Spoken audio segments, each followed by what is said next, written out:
On behalf of my father, Sri M. Venkaiah Naidu Garu, our family members, and all the dignitaries and the guests present here on this auspicious occasion, I feel honored in welcoming our Honorable Prime Minister, Sri Narendra Modi ji, who has most graciously consented to release books on the eventful life and extraordinary journey of Sri M. Venkaiah Naidu Garu. I now request our Honorable Prime Minister to release the biography, Venkaiah Naidu, Life in Service, authored by Sri S. Nagesh Kumar.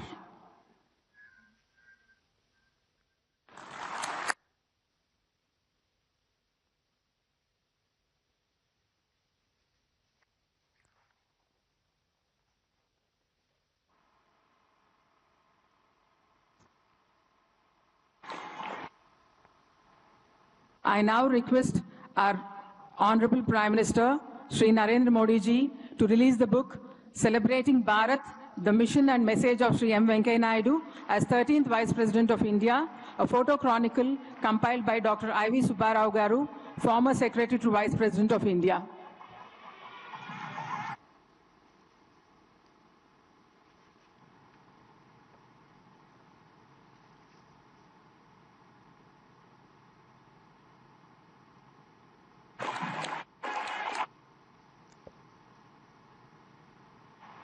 May I now request our Honorable Prime Minister to release the pictorial biography in Telugu titled Mahaneta, Life and Journey of Sri M. Venkaiah Naidu, authored by Sri Sanjay Kishore.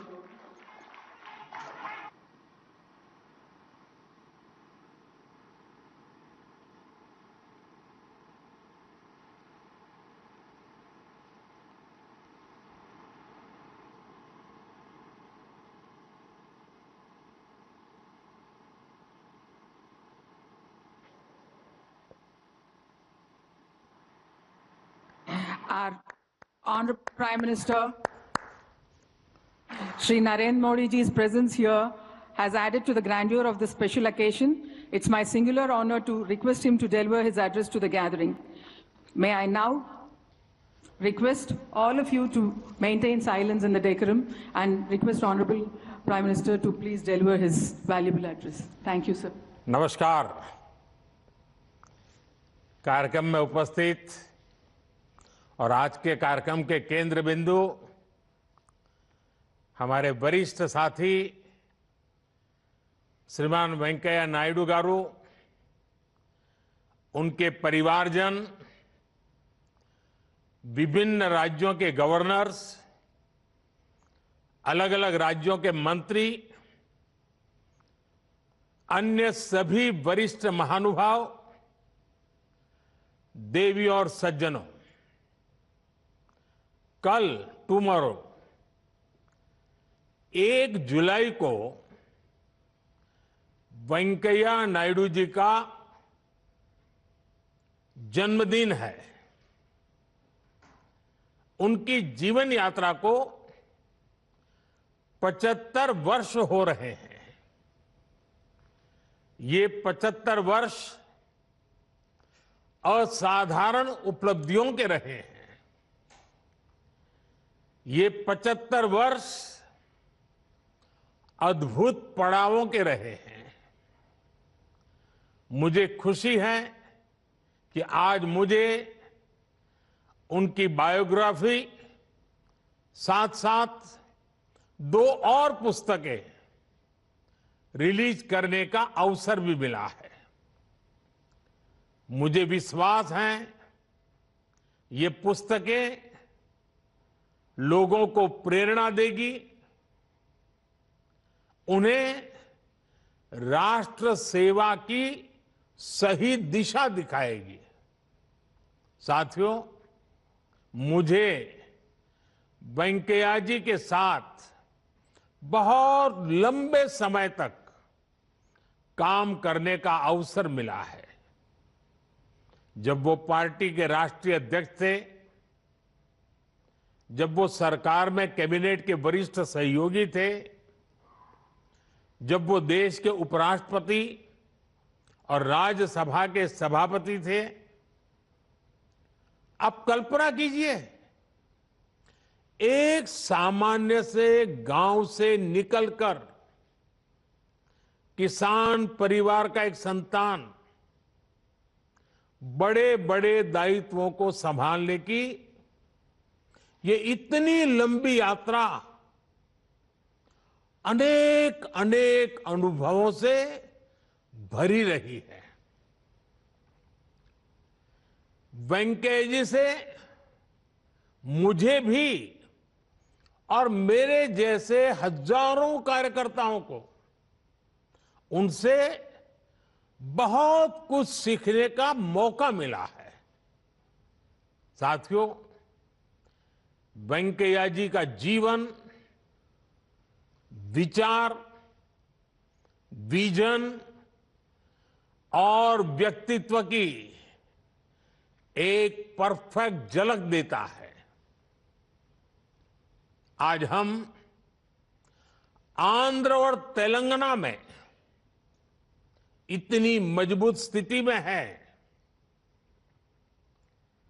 लेकिन दशकों पहले वहां जनसंघ और Bharatiya Janata party का कोई मजबूत आधार नहीं था। बावजूद उसके नायडू जी ने उस दौर में एबीवीपी के कार्यकर्ता के रूप में राष्ट्र प्रथम की भावना से देश के लिए कुछ न कुछ करने का मन बना लिया। बाद में वो जनसंघ में आए और अभी अभी कुछ दिन पहले ही कांग्रेस ने संविधान की प्रतिष्ठा को मिट्टी में मिलाकर के जो इमरजेंसी लगाई थी उसको 50 वर्ष हुए हैं। वेंकैया जी हमारे उन साथियों में थे जो इमरजेंसी के खिलाफ जी जान से लड़े और उस समय वेंकैया जी करीब करीब 17 महीने जेल में रहे थे। इसलिए मैं उन्हें इमरजेंसी की आग में तपा हुआ अपना एक पक्का साथी मानता हूं। साथियों, सत्ता सुख का नहीं, सेवा और संकल्पों की सिद्धि का माध्यम होती है। वेंकैया जी ने ये तब भी साबित किया जब उन्हें अटल बिहारी वाजपेयी जी की सरकार में शामिल होने का मौका मिला। वेंकैया जी का व्यक्तित्व हमारी पार्टी में काफी ऊंचा था और इसलिए स्वाभाविक रूप से जब मंत्रालय की बात होगी तो उनके लिए बहुत ही दुनिया में जरा जिसकी वाहवाही होती रहती है ऐसे डिपार्टमेंट का मन करेगा। वेंकैया जी जानते थे कि शायद मुझे ऐसा ही कोई मंत्रालय मिल जाएगा, तो वो सामने से गए और उन्होंने कहा कृपा करके मुझे ग्रामीण विकास मंत्रालय मिले तो अच्छा होगा। ये छोटी बात नहीं है। और वेंकैया जी ने ऐसा क्यों किया? इसलिए क्योंकि नायडू जी गांव, गरीब और किसान की सेवा करना चाहते थे।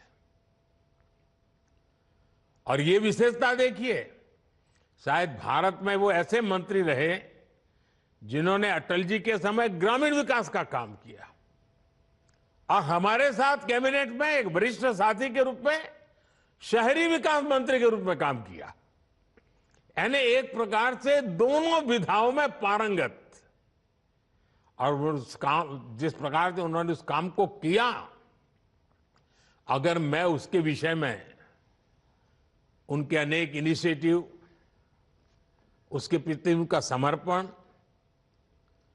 भारत के आधुनिक शहरों की उनकी कल्पना, अगर मैं इसके विषय में कुछ कहने जाऊंगा तो कई घंटे निकल जाएंगे। वेंकैया जी के कार्यकाल में स्वच्छ Bharat mission, smart city mission और अमृत योजना जैसे अनेक अभियान शुरू हुए। साथियों, वेंकैया जी की बात हो और उनकी वाणी, उनकी वाक्पटुता, उनकी विटीनेस, अगर उसकी हम चर्चा न करें तो शायद हमारी बात अधूरी रह जाएगी। वेंकैया जी की अलर्टनेस, उनकी स्पॉन्टेनिटी, उनकी क्विक काउंटर वीट,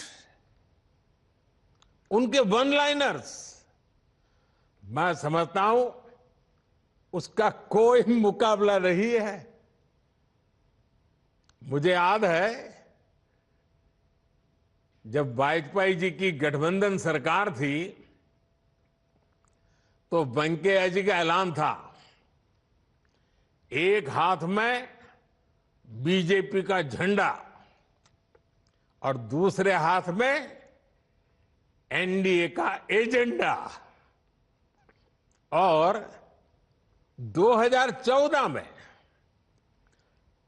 सरकार बनने के बाद कुछ दिनों बाद ही उन्होंने कहा, मेकिंग ऑफ डेवलप इंडिया, यानी MODI, मोदी। मैं तो खुद हैरान रह गया कि वेंकैया जी इतना कैसे सोच लेते हैं। वेंकैया गारू, इसलिए ही वेंकैया जी की स्टाइल में मैंने एक बार राज्यसभा में कहा था, वेंकैया जी की बातों में गहराई होती है, गंभीरता भी होती है, इनकी वाणी में विजन भी होता है और वीट भी होता है, वार्मथ भी होता है और विजडम भी होता है। साथियों, अपनी इसी खास स्टाइल के साथ आप जितने समय राज्यसभा के सभापति रहे, आपने सदन को पॉजिटिविटी से भरपूर रखा। आपके कार्यकाल में सदन ने कितने ही ऐतिहासिक फैसले लिए। पूरे देश ने देखा था, जम्मू कश्मीर से 370 हटाने का बिल लोकसभा की जगह पहले राज्यसभा में पेश हुआ था। और आप जानते हैं, उस समय राज्यसभा में हमारे पास बहुमत नहीं था, लेकिन 370 हटाने का बिल राज्यसभा में आन बान शान के साथ बहुमत से पारित हुआ था।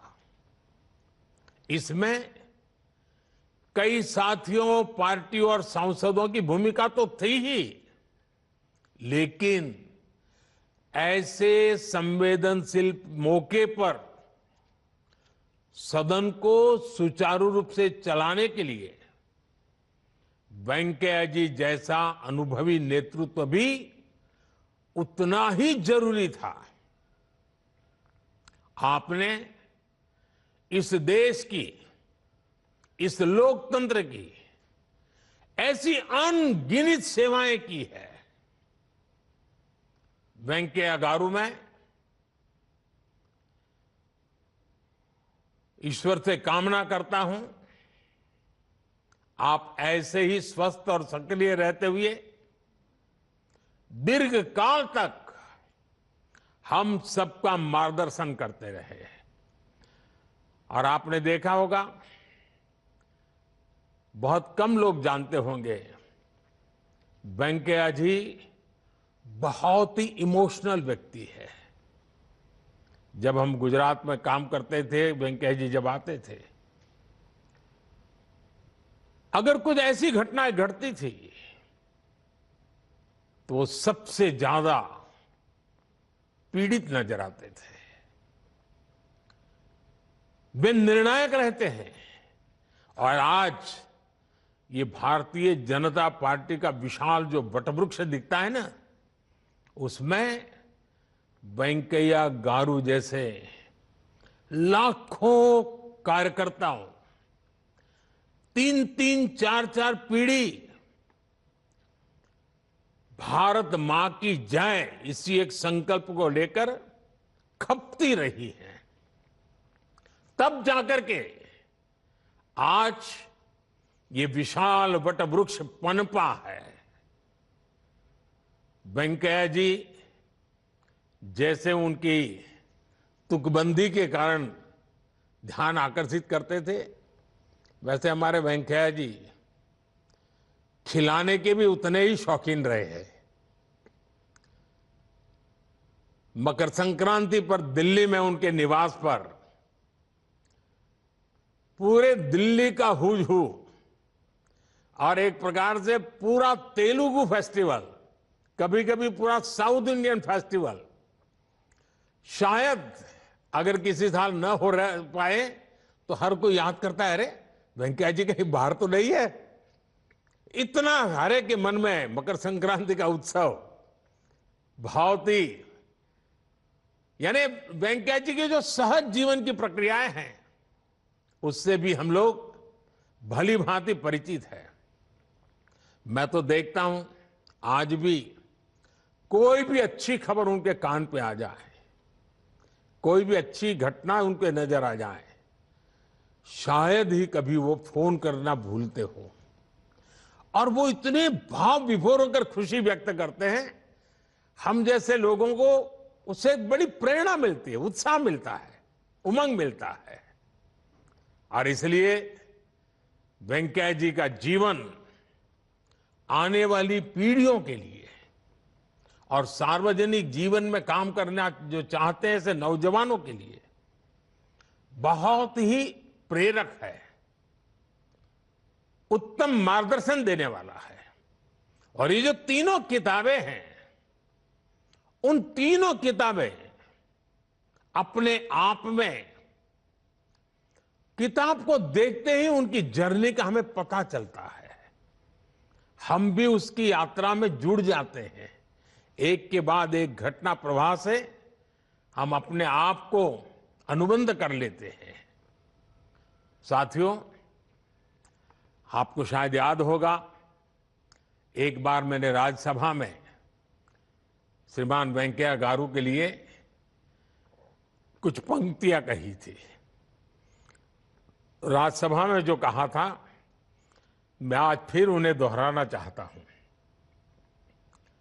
अमल करो ऐसा अमन में, अमल करो ऐसा अमन में, जहां से गुजरे तुम्हारी नजरें, जहां से गुजरे तुम्हारी नजरें, उधर से तुम्हें सलाम आए।